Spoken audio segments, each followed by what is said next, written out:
Thank you for listening to this podcast from TRE, Talk Radio Europe, your voice in Spain and around the world.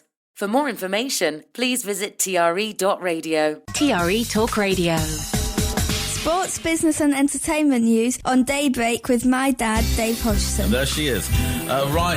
Mark, he's a student, he's from Ireland, and he's into his sport, and he's going to be doing sport with us on a Monday here on Daybreak with Dave. So, Mark, where do we start with today? It's been a busy old weekend, hasn't it? It has been. I was just saying that to you that if I hadn't anything to do this weekend, I still would have been busy with all the sports going on, especially because the Club World Cup started this weekend. What is it? That's a great question.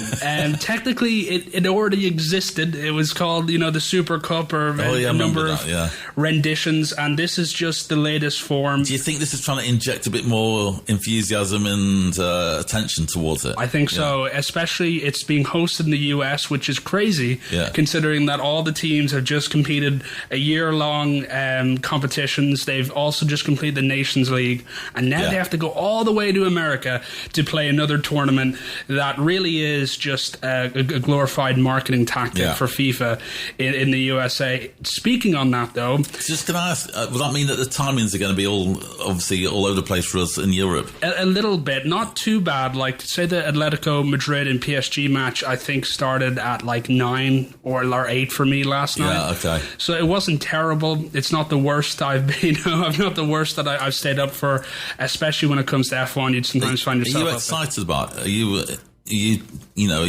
invested in this now? Or? Not as much as I probably should be. Speaking on that, though, there have been some interesting results, and it does always have an interesting chemistry to it when you bring together all these teams. Like, so, one was... before you give the results, what's the criteria for getting into it? Have you got to be like the top two of your league or whatever? So it's off the last 3 seasons in how your team has performed domestically, but more important, in Europe. So a lot of people would argue that Barcelona should be in this cup, but I think they've went 2 group stages, around a 16 and a quarter final in the last 3 seasons of the Premier League, where then Atletico Madrid have reached I think 2 quarterfinals. So that's how it works off. That they didn't do much better, but they did good enough to get into this Club World Cup, which for the team itself is very good news considering the massive prize pool. So you do want to be involved in this. Although I just wonder whether the players get it's just too much. Do they get a rest over the summertime? I think it is. I think it's because you'd be looking at 80, 90 games. If this pattern continues of players having to play that, and we already have a lot of issues with injuries, especially because now more 17, 18, 19-year-olds are getting their breaks. Kids have never been more talented and getting more opportunities in football. So you really have to look at that as this, and it has been interesting to say the least. You've had games like Inter Miami didn't score, Porto didn't score. Their games were 0-0, but then you also have Auckland City. And most of their team actually couldn't compete because they're working 9 to 5s. Wow. So when it came out to going against Bayern Munich, Bayern won 10-0, they were playing against the under 14s or 15s. So although it is a historic result in the Club World Cup, it also is the first match that anyone scored in the Club World Cup. So it wasn't too interesting. Then we had PSG and Atletico Madrid last night, and PSG really didn't look like too much under threat. And I always try to make time to watch them because they are just a fascinating, entertaining team to watch. But as far as technology goes in sports, the Club World Cup is fairly important because FIFA is testing 5 new tech features like referee body cams. Live VAR feeds, AI offside sensors, digital subs, and real-time analytics are all debuting at this tournament. So have you seen some referee body cam? I haven't yet. I do remember in the Premier League I saw player body cams, and they were fascinating. They were, because you never get to see that angle. No, wow. Where's it all going to stop? So we've had some matches already then, We have, and nothing Nothing too crazy, you know. Listen, it's cool to see these players play, but I don't feel it's anything that I wouldn't be able to see in the Champions League. Yeah. But I suppose the competition that I'm always more fascinated by is the Premier League, and we do have some news from there. Yeah. And the 2025-26 Premier League fixtures will be published on Wednesday, June 18th. So all 380 fixtures are going to be scheduled for then. And it's good news for teams already. It's not so good news for the teams that aren't. Some teams have had the chance to already get their players, like Manchester City, Liverpool have already made significant signings for the transfer window that ran from the 1st to the 10th of June to accommodate the Club World Cup squad deadlines. The rest of everyone will have to work between today and September 1st. So they get first pickings then? Really, they do. It's open to everyone. Of course, Man United took advantage of it to sign Cunha, but really it was made for the Club World Cup.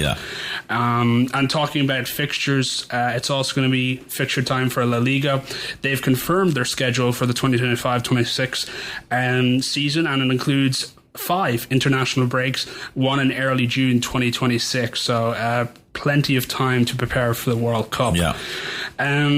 Last week we talked about Ter Stegen wanting 42 million to break his contract early. Well, it seems he might have just met his match in Galatasaray, who've already been quite busy in the market. They've already got Leroy Sané. They've been in talks with a few European superstars, trying to quell any news and rumours that Jose Mourinho might be bringing the Turkey league down. But Galatasaray have reached out and apparently have made personal agreements with Ter Stegen on his wages. And that's not the only news happening for Barcelona and La Liga. It's also rumoured that Nico Williams is very interested in going to Barcelona. Atletico Bilbao, though, have insisted any club wanting Williams must meet his full release clause. Only 58 million. Oh, there you are. Which, when players like Anthony are going for 100, you really have to look at that and say that's a bargain right there. The only thing sounds a lot to us, but to them that is small fry, I suppose. That is actually kind of comparatively that's good like money. it's a bit like an offer, isn't it? Yeah, and I can name plenty of teams right now who would need someone of Nico Williams' talent. Arsenal, Chelsea, Bayern, who could really use a wing on the left-hand side. Derby County, Derby County would be another one. The only caveat is that his wages, somewhere between 300 to 400,000. We don't want him, 20 million a year is essentially what it costs. But they often say players are the best agents, and his teammates apparently said over Spain that he'd be willing to play 12 million a year for Barcelona, which would be that's half of their highest paid player, Robert Lewandowski. So they'd definitely be willing to make that. But if they didn't want to go the Nico Williams route, it's also rumoured that they're chasing Marcus Rashford, a long-time favourite of Hansi Flick, who tried to bring him in at Bayern Munich, and they could get him for as low as 40 million, so considerably less than Nico Williams' 58, and he's reportedly open to a massive pay cut to make the move happen, which it need to, because I think he's on 350,000 a week at Man United. Yeah, they'll be happy to palm him off. Yeah, and they want the money. He's not in Amarin's plans, so definitely been at Villa, of course, hasn't he, as well on loan? Yeah. But moving on from sports, there also was a lot happening on the other side of the pond this year. Just north of America, Canada was hosting the Grand Prix, which did not disappoint whatsoever. The first 50 laps probably could have, you didn't really need to watch them because all the action was on the back end. Russell finally got his first win of 2025, his last win coming in, I think it was Vegas in November of last year. So really the Mercedes didn't look like slowing down whatsoever this weekend. And what happened to Lewis Hamilton? He hits... Yeah, he got some front wing damage on lap 13. I think he rode a curb just a little bit too high. Right. And it is, I think a lot of people could be mistaken for thinking that it is a simple track. It is not a simple track. The curbs are high, the corners are deep. Really, it's a track where you have to be on the top of your game as a driver. And some were, some weren't. The McLaren meltdown, as they're calling it, was sort of inevitable. We didn't see it coming like this, but as far as McLaren are concerned, this would be the best outcome. They only lose one driver. Late, I think it was lap 63, 64, Lando Norris done a move on the inside coming into turn one, and there wasn't enough space. His front wing hit Piastri's rear wheel, and his race was over. Now, as far as maturity comes, he put his hands up nearly 10, 15 seconds after the crash saying, listen, that was my fault, sorry. Fair enough. But it always was a thing that everyone was telling McLaren, listen, you can't have two number one drivers, because if they had just picked the number one and said, hey, PS3, you need to let Lando by, or Lando, you need to stay behind PS3, this wouldn't have happened. But really, it was a fairly relaxing race for Russell and Verstappen. They didn't really have much threat from the McLarens there. And the big news, of course, is Kimi Antonelli, just 17 years of age, got his first podium with Mercedes. I'm going to have to move you on. We're going to have to do some golf, I think, before we finish because of time. But fascinating stuff going on at the Canadian Grand Prix. Yeah, look that one up. Okay, we've had the Open as well. So. Yeah, the US Open was very interesting. The winner was just the only person to actually become under par. Yeah. One under par was JJ Spawn, who sealed victory with an incredible 65 birdie putt on the 18th hole, two shots clear of Robert McIntyre, who was the runner-up. It was a difficult competition for a lot of people. The Oakmont Country Club is it's a difficult course anyway. It's a player's course, as they might call it.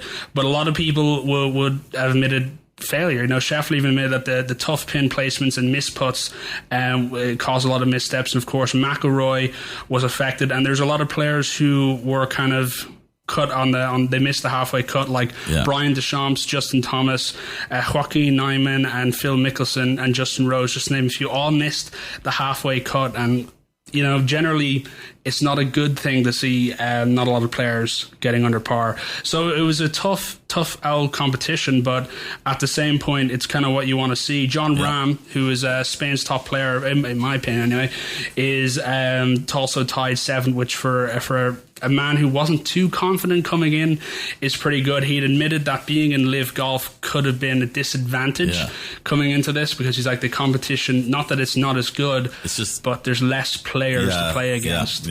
So all the while, though, it was a good competition. Oakmont Country Club always provides entertainment. And Rory McIlroy, the pressure's on him now for his next major. A bit of a hangover from his great win earlier on in the year. Well, we were out of time, Mark. Unfortunately, it's gone really quickly. But you'll be back with us next week around this time, actually, about 9:30 our time, 8:30 your time. Are you enjoying your week in Spain? How are you doing with the heat? I'm struggling with the heat, but I think I'm adjusting slowly. Every day I'm feeling myself getting stronger. Fabulous. So you'll be hearing Mark this time next week on the show. Thank you, Mark. Cheers. Thank you. You've been listening to a TRE production. If you've enjoyed this programme, there'll be another episode waiting for you next week, right here on this platform, where you can also access our extensive back catalogue of shows and interviews. For more information on our live programming, social media channels and apps, and how to contact Talk Radio Europe, please visit tre.radio.